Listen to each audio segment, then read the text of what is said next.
What we do is we take some graphite and we place it on some tape, sticky tape. Just standard.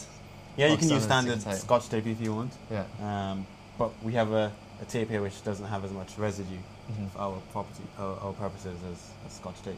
So then you just press the graphite like this. It's quite squidgy, isn't it? Yeah. Press the graphite on the tape, and then you can take an impression like this. So when you press the tape together, you're basically removing a few layers. Okay, so if you look there, so it's tearing it off. And yeah. So it seems to be quite different in different places, isn't it? It's not an even layer. No, it comes off in terraces. Yeah. So we just remove the excess graphite like this, and at the moment it's quite thick, right? This is still graphite. You can still see it with the naked eye. Yeah. What we have to do is then make it a little bit thinner. So we would then press again. So just repeat exactly the same. Exactly. Yeah. And cleave like this. And so each time you do that, you're making the graphite pieces thinner and thinner and thinner.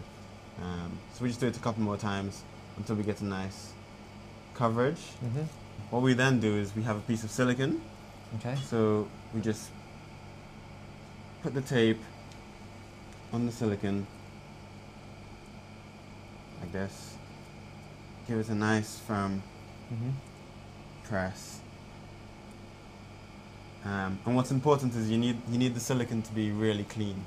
So if silicon's not clean, the graphene won't stick. So how would you do that? How would you ensure it was clean? We clean it in solvents, acetone, IPA. Yeah. And then as soon as we have it nice and clean, we then press the graphite onto it.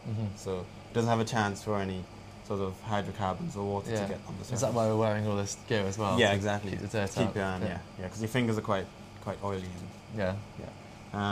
So once we press the flakes onto the surface, we then just grab the edge of the tape, and the trick is to actually remove the tape quite slowly. Yeah, and that's a nice. So if you do it too quickly, then what would happen? You don't the layers don't cleave that well, right? And so by cleaving, you mean just separating? separating. Yeah, the planes, exactly. Yeah, separating the planes. So when you separate the planes nice and slowly, you get a higher chance of leaving some graphene on the surface. Okay. So you just slowly remove the tape like that. Okay, I see. And you can't really see it with the naked eye, just like that.